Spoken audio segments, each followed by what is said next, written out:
Ben, what's up? Hey, what's up? It's Ben. Hey.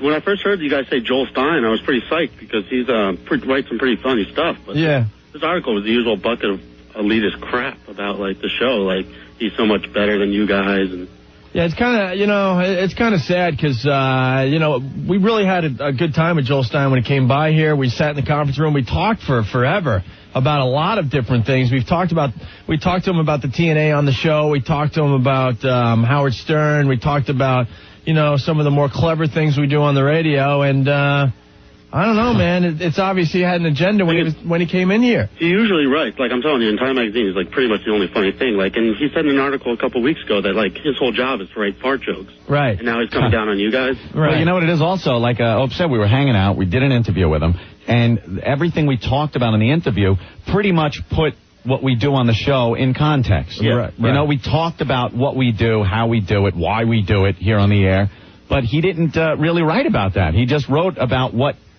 you see or what the listener would perceive as they're listening to the show, never really getting into the ins and outs of the whole thing. The thing is, he usually writes at either the end where he does a little short interview or else in the beginning where he has his own little spin on things. Yeah. This is like a straight-up article, so I think he was trying to do like some serious stuff or something because... Yeah, I don't know what he was getting at because the show is many textures and he chose to write about one of the textures, which is the TNA and the breasts. He was probably just pissed because you kicked him out of the studio.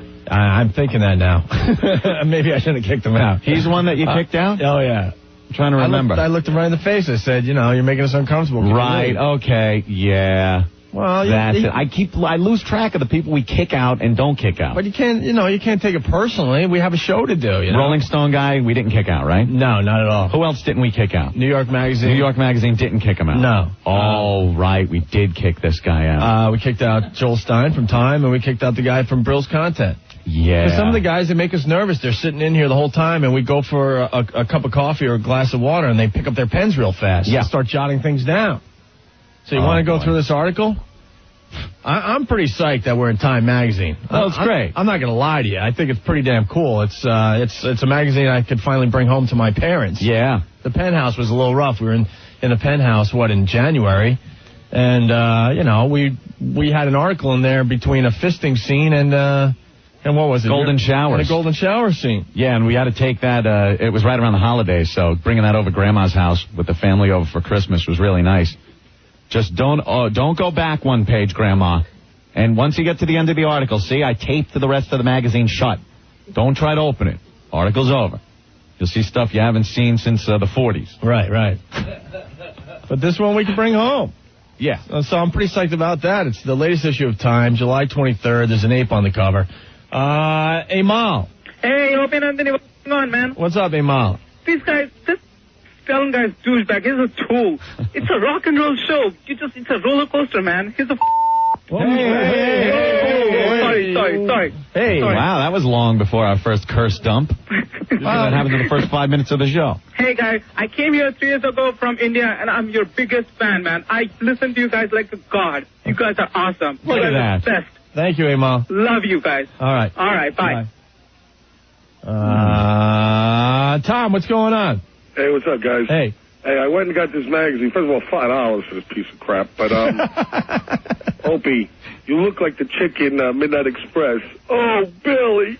Oh, that was the photographer. Let me tell you something about the picture. Yeah. The photographer that came in here was a madman, a lunatic. Like, I didn't understand what he was doing. He didn't know what he was doing. He didn't. He goes, let's just take pictures that are crazy. See, we'll take pictures that are crazy. You get behind the glass, I take pictures. It will be crazy.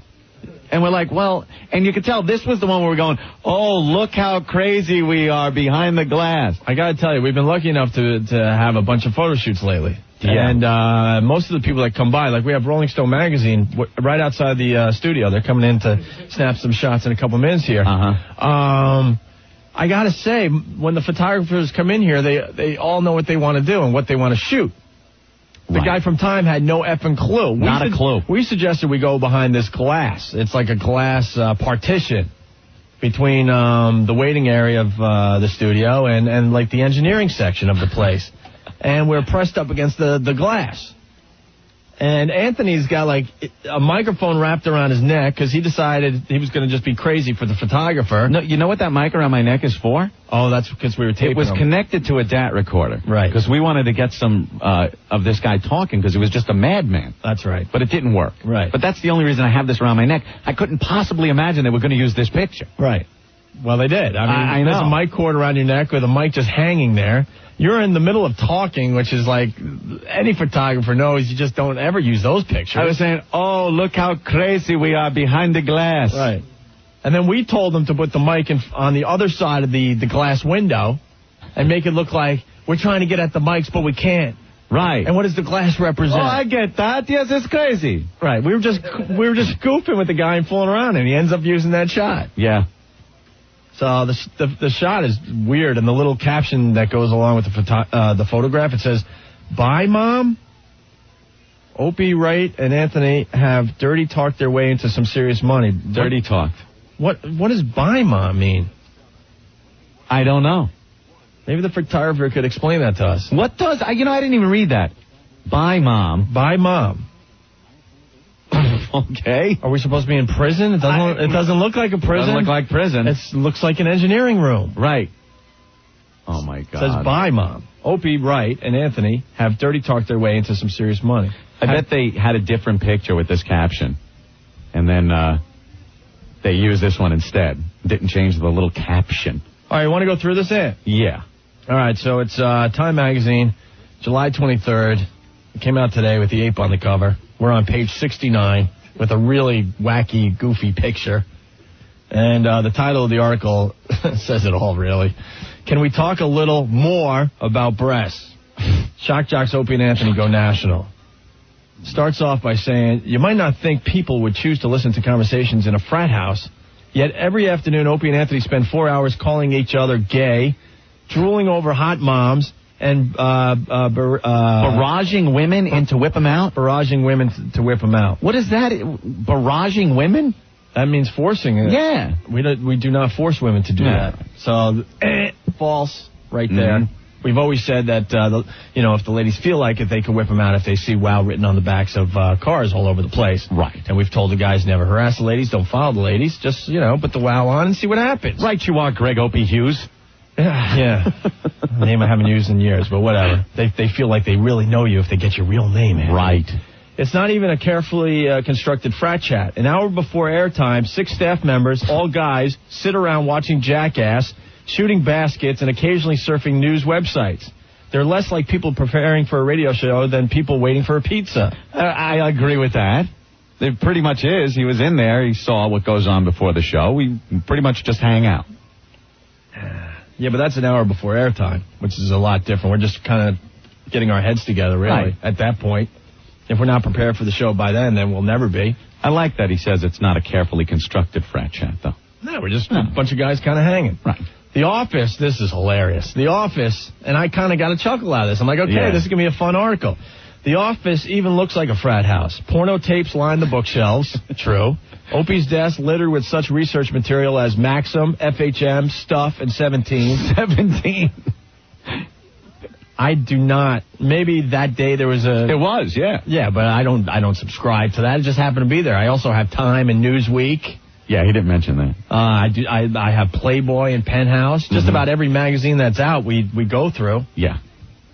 But he chose to mention those. Is flanked by 2 Britney Spears posters. Yeah, you do have 2 Britney Spears posters but that's by your desk. Yeah, but that's for the whole office. It just happens to be in my section.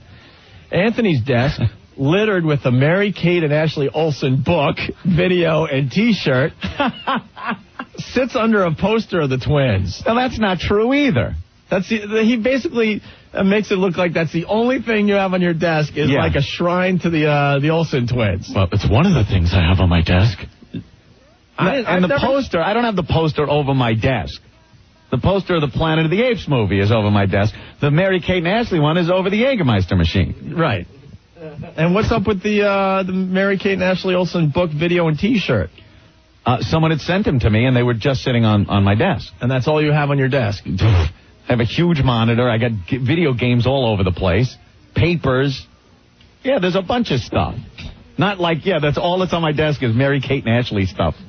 Sits under a poster of the twins. And then the first quote of the article. This is after we talked to him for an hour and a half upstairs. None of that stuff is in this article. Here's the first quote. Look how hot they're getting.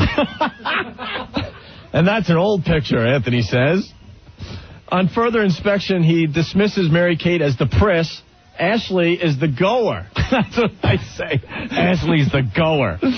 That is the first quote from Anthony in our Time article. Yeah. You were talking about the Ashley twins. Look how hot they're getting, and Ashley's the goer.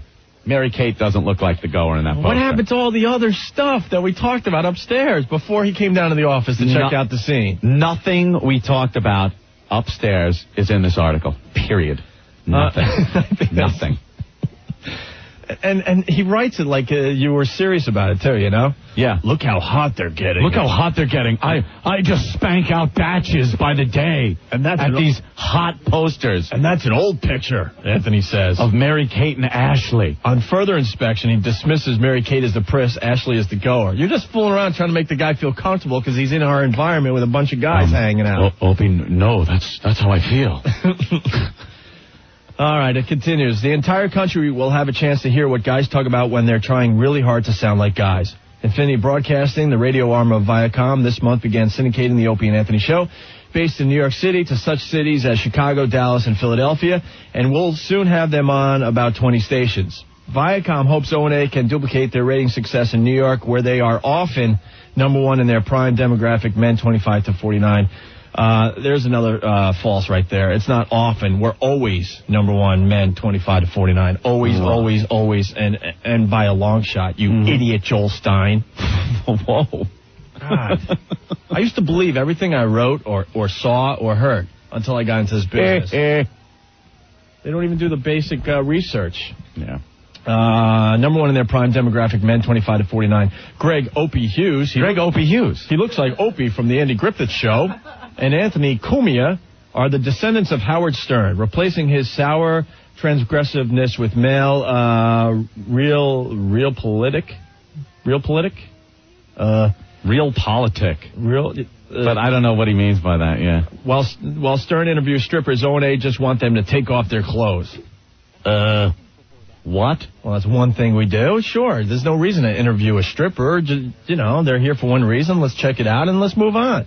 And take video and pictures and make sure our listeners can see it, too. I mean, that's the part he missed. All right. Viacom also syndicates the flagging Stern, who is no fan of O&A and vice versa. That's not really true. Not totally true either. And we talked about Howard Stern and this with this reporter Joel Stein for a long time, and this is what he chooses to print, which is unfortunate. He's been working off the same formula for a long time. Here's a girl, get naked, hoo, says Opie. It's the same midgets, the same pinheads. For today's society, you have to keep things interesting. Mm-hmm. Man, did he paraphrase something there. Yeah, that's like 2 sentences. Interesting isn't always tasteful, as when Jay Moore, the actor, comedian, and frequent guest, sang the song Full-Blown AIDS, making fun of AIDS patients. What? We never even discussed that with Joel. Where did he get that from?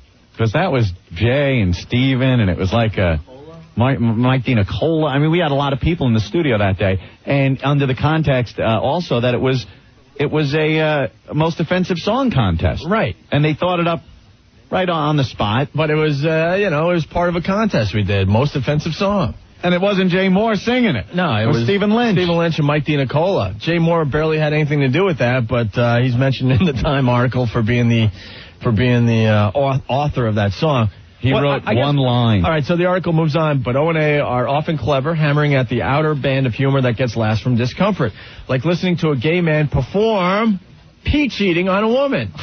For NSYNC tickets, right? That works. Right. Okay. Or playing the silent game where they book bad guests and let them wallow in dead air. Well, there goes that bit. They call it cringe radio. At once punk and frat like Blink-182 or Fred Durst. It's the man show without all that annoying polish. The program has a real garage feeling with staff members walking in and out of the studio, twisting knobs, grabbing papers. There is no separate producer's booth. Opie twiddles his own knobs. He wrote, Opie twiddles his own knobs. Hey, Anthony, I'm a knob Twiddler. You're twiddling knobs.